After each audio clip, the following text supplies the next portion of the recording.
Alright, welcome back to WMMA Scene Now with your host Chuck Stevenson, and welcome to episode number 67 of the WMMA Scene Report, our almost weekly show where we go over everything going on in the world of the women's divisions of mixed martial arts. Took a week off, so we got a lot to cover this week. Let's get down to it. Alright, first up, on June 27th, UFC Fight Night, Poirier vs. Hooker had one ladies fight in the strawweight division. Kay Hansen defeated Jin Yu Fry via submission at 2 minutes and 26 seconds of the third round. Nice little fight there. Clear first round to Jin Yu Fry. Clear second round to Kay Hansen. They came out in the third. Jin Yu Fry was doing all right at first, and then they got into a scramble off a defended takedown. Hansen locked on that armbar. Boom. Nice debut for Kay Hansen, and not a bad debut either for Jin Yu Fry. But Kay Hansen, your winner in that one. Then last Thursday night, Invicta FC number 40 had 5 ladies fights. They were supposed to have 6. Victoria Leonardo versus Deanna Bennett ended up being canceled after Bennett was pulled for medical reasons. First up, Jenya Gooden defeated Shelby Corrin in a strawweight fight via unanimous decision. Gooden climbed to 2-0. Corrin fell to 0-1. Not a bad little fight between, mostly beginners there. I thought it was entertaining, if not technically pleasing. I thought it was still aesthetically pleasing to watch. Just a nice, fun little fight there. Next up, in the flyweight division, Trisha Cicero defeated Laura Gallardo via split decision.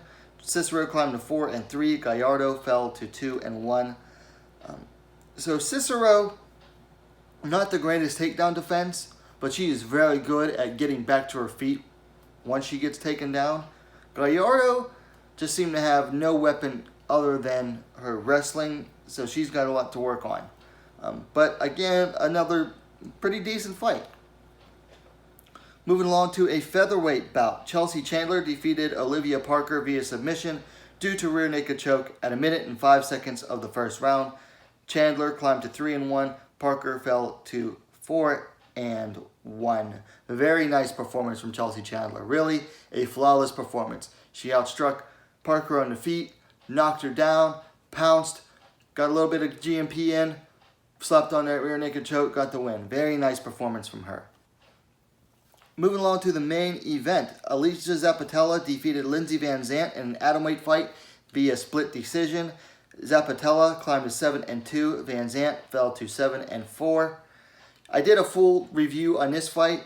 Please go check out that review. I thought it was a fun, entertaining fight. Definitely some things to work on for both fighters, though. So again, go check out that review.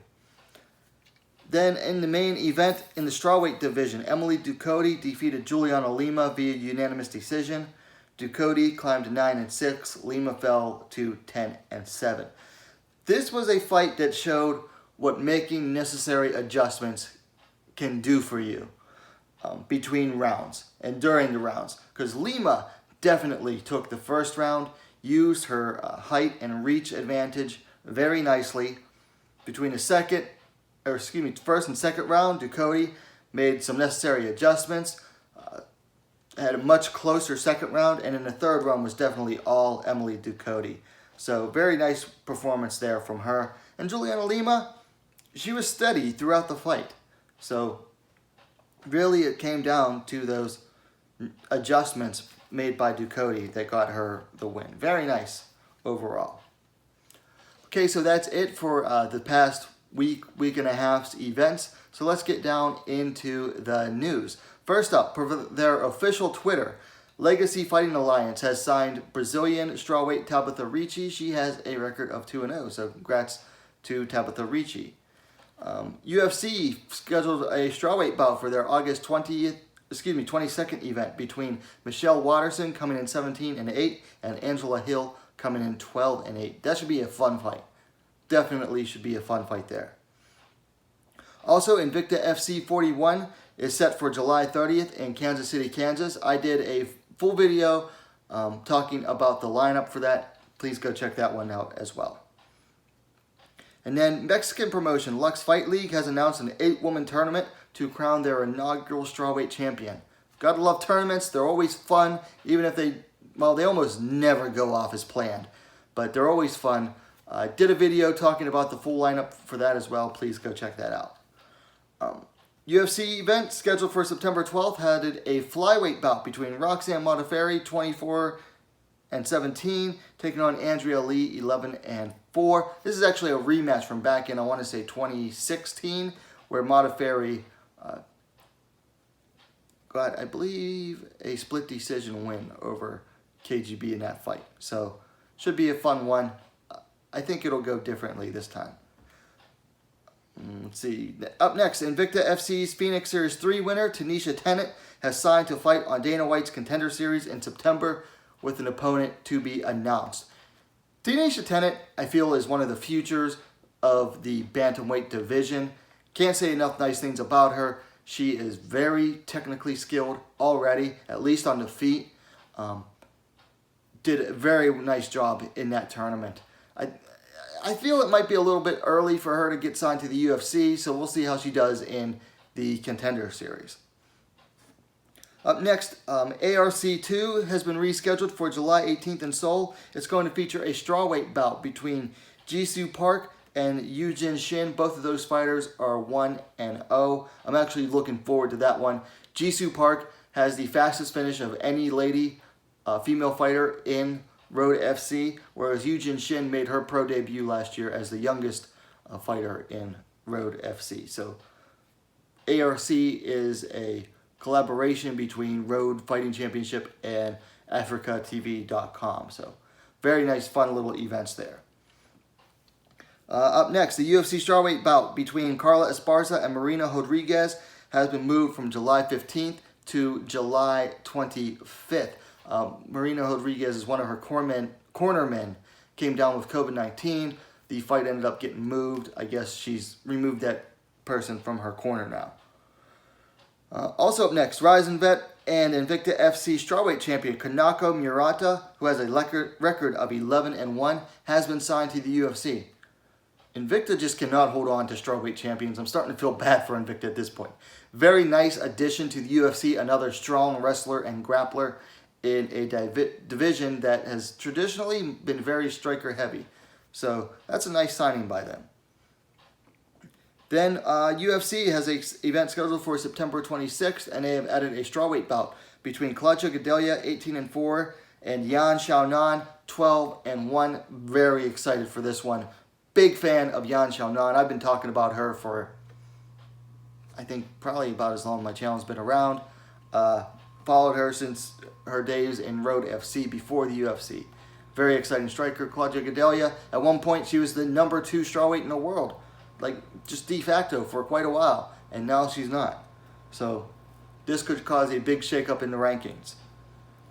Brave Combat Federation is back with their 35th event on July 20th in Romania. It's going to have a flyweight bout between Malin Hermansen, 4-1, and Ana Maria Pal, 2-3. And then Combate America is also back August 28th with a 120-pound catchweight bout between Desiree Yanez, 5-2, and Cressida Adams, 2-0. So welcome back to Brave Combat Federation and Combate Americas. Seems the whole sport of MMA is finally starting to recover from the pandemic. And then Ryzen also is back. Ryzen 22, August 22nd, is going to have a super atomweight bout between Kana Asakura, 16-4, and Mizuki Furuse, 7-6. And then UFC 253, scheduled for September 19th, has a strawweight bout scheduled between Mackenzie Dern, 8-1, and Randa Marcos, 10-8-1. You know, Randa Marcos is probably the most consistently inconsistent fighter in the UFC, but this is a tough fight for Mackenzie Dern. Marcos is coming off a loss. She never loses 2 in a row. She never wins 2 in a row either, but the important factor is that she's never lost 2 in a row, and she's coming off a loss. So I think Dern's in trouble with this one. And then finally, UFC's August 29th event has added a strawweight bout between Emily Whitmire, 4-3, and Polyana Viana, 10-4. Nice little strawweight bout there. So that was the news for this past couple weeks. So let's move on into the rankings updates. So no updates for one championship. A few for the UFC, mostly just incidental updates. Let's see, Angela Hill got moved up 2 spots in the strawweight division from 15 to 14. And Amanda Hebos moved up 1 spot from 15 to 14. Or excuse me, Hill moved from 14 to 13. Hebos moved from 15 to 14. Felice Herrig moved back down to number 15. So a necessary correction, in my opinion. And then at flyweight, Jessica Ai moved down 1 spot. Technically, she was tied at number 4 with Lauren Murphy. She moved down to number 5. And then at bantamweight, Raquel Pennington moves up 1 spot. She was at number 5. She is now tied at number 4 with Juliana Pena. So that is it for the UFC rankings update. Moving along into a section I like to call Welcome to the Scene, where we welcome our newest publicly named subscribers. So welcome to David Gonzalez, Madjar, and Pons Napigkit. Guys, welcome to the scene. Guys, girls, what have you. Finally, last topic for the evening. We're keeping this one short again. UFC 251 is this weekend. Going to preview the 3 ladies fights on there. First up, at bantamweight is Vanessa Milo taking on Carol Hossa. Mila coming in 10-7. Hossa coming in 12-3. Now Milo has yet to taste victory in the UFC. She lost her debut to Irene Aldana via decision, and then lost a decision to Tracy Cortez. Carol Hossa only had 1 fight in the UFC. She defeated Lara Procopio via split decision about 10 months ago. Scheduled to fight Julia Avila like 4 times, and those kept getting canceled. Milo is the older fighter, 32 to Hossa's 25. Hossa is slightly taller, 5 feet 6 inches, 168 centimeters, to Milo's 5 feet 5 inches, 165 centimeters. And Hossa also has a reach advantage, 67.5 inches, 171 centimeters, to Milo's 65 inches, 165 centimeters. I'm going with Carol Hossa on this one. I feel like she's more consistent in her fights. Milo just can't seem to put it together in her fights. Now, the more recent activity of Milo could be to her benefit, might not be, but we're going with Carol Hossa on this one. And then up on the main card at flyweight, Paige Van Zant taking on Amanda Hebos. 12-gauge Paige coming in 8-4. Hebos coming in at 9-1. Van Zant coming off a win over Rachel Ostovich about 1.5 years ago. Preceding that was a loss to Jessica Rose Clark via decision. That was 2.5 years ago. Paige has had a lot of bad luck because of her right arm. You know, it breaks, she lets it heal, and then it breaks again. Hebos, currently undefeated in the UFC, with wins over Emily Whitmire, Mackenzie Dern, and then Randall Marcus. Marcus is definitely her best win to date. They're both the same age, 26 years old, same height, 5 feet 4 inches, 163 centimeters. Hebos has a 1-inch reach advantage, 66 inches, 168 centimeters, to Van Zant's 65 inches, 165 centimeters. Gotta go with Hebos on this one. It's hard not to pick her. Even though she's moving up a weight to face Van Zant. Van Zant only has 1 fight at, she has actually couple fights at flyweight, actually. Anyway, Hebos is far more consistent as a fighter. She is far more put together as a fighter. Van Zant just, she gets called a part-time fighter a lot, and I feel that she gets a lot of unnecessary hate because of her social media. I don't feel she's a part-time fighter, and people say, oh, all she does is do social media anymore. She never fights. Well, she doesn't fight because her arm keeps breaking. So you can't really call someone a part-time fighter when all they've ever really done as an adult is fight MMA. Okay, yeah, she does a lot of social media work. Well, she's making money doing it. That's why. Because the UFC pay sucks. And she's one of the people who's actually fighting for more pay in the UFC, and I feel that she gets crapped on for that. But back to the actual fight itself. Ribas has the better striking. She has the better takedowns. She is the better overall ground game. You know, ever since, and I got to give credit to the MMA Vivisection guys for this one.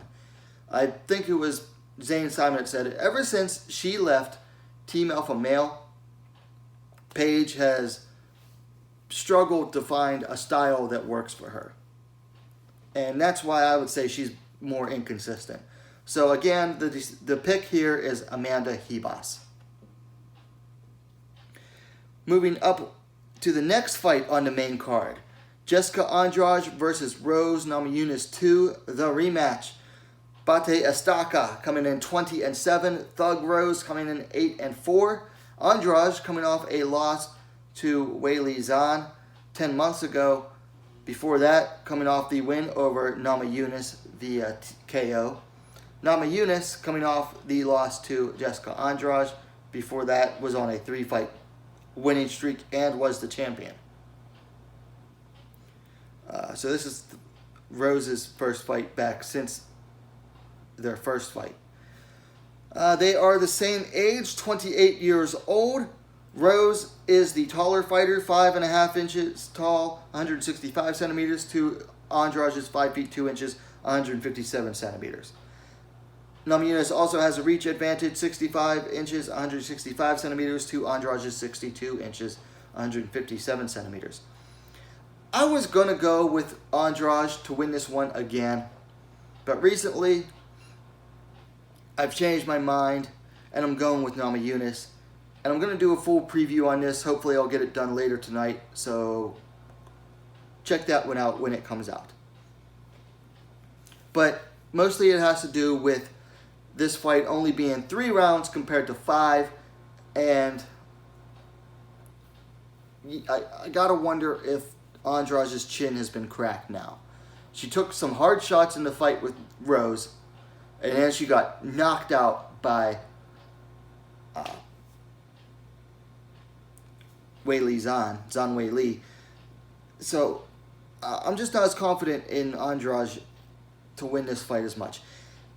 And I don't feel that the first fight was a fluke, okay? She had dumped Rose on her head several times in that fight, or had dumped her several times already. Now, do I feel that the knockout itself was planned? No. But to say that, oh my gosh, it was total fluke, come on now. There's way more flukier events in MMA than this. But going with Namajunas to win this one. Alright, so that's it for my preview of UFC 251, and that's it for the show tonight. Let me know your thoughts on everything gone over tonight in the comments down below. Of course, if you liked the video, give it a like. And hey, what are you waiting for? Subscribe to WMMA Scene Now, the most complete women's mixed martial arts dedicated platform on YouTube. Thanks for watching. We'll see you next time.